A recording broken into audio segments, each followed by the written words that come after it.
turno, pensa que é simples, mas nem tanto. Você tem a fase de classificação do turno e aí você tem o mata-mata do turno. Então o Palmeiras cai nas quartas de final do primeiro turno, emparelha justo com o Corinthians e acaba perdendo do Corinthians num jogo assim, que estava pau a pau até os 20 e pouco do segundo tempo. Aí o Sócrates desequilibrou. O Sócrates tinha acabado de vir do Botafogo de Ribeirão para o Corinthians, estava ainda ganhando espaço no Corinthians. Eu acho que foi nesse jogo que ele realmente ganhou espaço. Um derby decisivo ali do primeiro turno, quartas de final, na verdade, do primeiro turno do Campeonato Paulista. Nós já estamos falando de novembro já, tá? Então de agosto a novembro foi o primeiro turno. Não se esqueçam que ainda tem segundo e terceiro turno.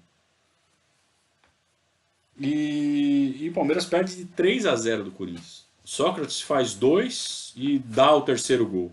Assim, do meio para o fim do segundo tempo, abriu a porteira do Palmeiras. Teve um jogo no turno, que eu acho que é um jogo que merece ser lembrado, que foi um 5-3 em cima da Portuguesa. Além dos clássicos, né? Na época, o jogo com a Portuguesa também era considerado clássico.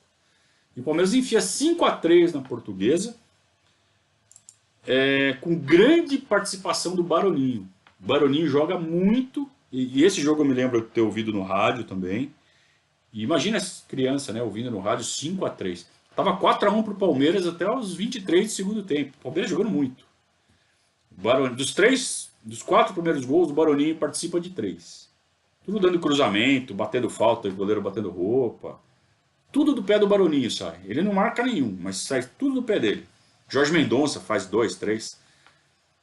E só que aos 30 e poucos, 35, 37, a Portuguesa faz 2 gols, sendo que um deles é do Enéas. E fica 4-3. Você fala, puta, a Portuguesa vai empatar.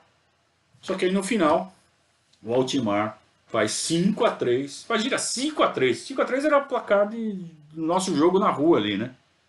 A molecada, 5-3. Jogo de profissional, 5-3 em cima da Portuguesa. Acho que foi um jogo legal daquele primeiro turno do Paulista de 78. Isso antes de perder de 3-0 do Corinthians nas quartas de final. O Palmeiras já dispensou o Silvio e traz o Hamilton Rocha. O Hamilton Rocha, que é um cara que estava no esporte. Um cara com passado ali no futebol nordestino, acho que no Náutico. Não sei se no Náutico ele acaba indo depois do Palmeiras. Mas enfim, Hamilton Rocha, um cara que não fez ali uma temporada no Palmeiras, começou no final de 78. Foi a última mexida no elenco nessa temporada. Aí o Palmeiras, como eu disse, ele cai pro Corinthians na semifinal, nas quartas de final do primeiro turno e fica lá com uma janela, né? E o Santos está classificado para a final. Só que entre a semifinal e a final do primeiro turno tem uma semana. Aí o Palmeiras marca um amistoso com o Santos. Imagina isso, o Palmeiras eliminado nas quartas de final, o Santos classificado. Tá pertinho de jogar a final, marca um amistoso Santos e Palmeiras no Morumbi. Por que os clubes faziam isso? Por causa de renda. Tinha espaço, marca amistoso. Sabe quanto deu de renda? Vamos lá. O jogo do turno, eu acho que foi isso que fez os caras pensarem, né? No jogo do turno foi o jogo com o maior público da história do Palmeiras. O jogo que o Palmeiras ganha de 2-0 do Santos no turno. Deu 123 mil pessoas no Morumbi.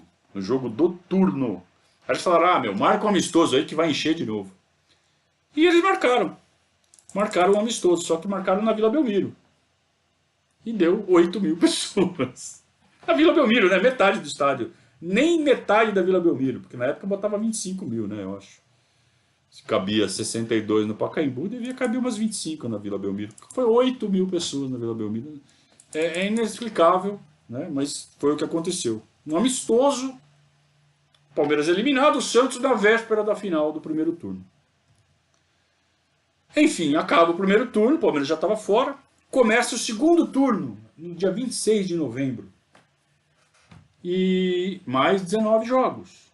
E o Palmeiras faz 6 jogos. Perde da Portuguesa, ganha da Francana de 4-2. E faz 6 jogos e termina o ano. Não é que termina no fim da fase, termina. É assim, para o campeonato. Estamos na 7ª rodada. Para o campeonato. Vamos todo mundo tomar champanhe, né, todo mundo trocar presente e a gente volta no ano que vem. Simples assim, 7 rodadas, depois volta na 8ª rodada. Assim era o calendário. Então tinha que jogar metade do segundo turno, mais o terceiro turno, mais a fase final. Para que ter 3 turnos? Para que tudo isso, né? Era assim. Era assim os campeonatos, era assim que as federações conseguiam arrecadar. Devia ter muito esquema, né? A gente não sabe, mas imagina, tudo leva a crer. E o Palmeiras termina o ano, então, eliminado, perto, né? Chegou perto no campeonato de 77. Por pouquinho nos classifica para as semifinais, e aí na semifinal tudo podia acontecer. No brasileiro, chegou na final, foi vice-campeão e fazia uma boa campanha no Campeonato Paulista, mas perdeu ali no mata-mata, mas ainda tinha o segundo e terceiro turno para reagir, mas a temporada de 78 passou em branco. Ano 2 da fila. Vamos lembrar que a fila vai ter 17 anos. O ano 2 em branco.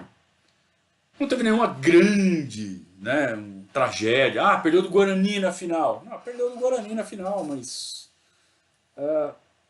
não estava doendo ainda. Né? Não era aquela coisa que você falava, nossa, meu Deus do céu. Assim, tá bom, perdeu esse ano, ano que vem a gente ganha de novo. Era esse o pensamento do palmeirense na época. Né? Então, ainda não estava caracterizada a fila, afinal de contas, apenas o segundo ano. Artilheiros do ano, Jorge Mendonça com 25 gols, Toninho com 24, Escurinho já bem abaixo com 15. E vejam como concentrou nesses 3. Jorge Mendonça 25, Toninho 24, Escurinho 15. E aí Baroninho com 5. É o 4º artilheiro. Então concentrou muito, principalmente no Jorge Mendonça e no Toninho. Né? Então meio que era um time previsível, mas também ninguém conseguia segurar os caras. O ponto fraco do Palmeiras era a defesa. Né? E aí a gente vai contar a história da continuação então desse Campeonato Paulista na segunda-feira.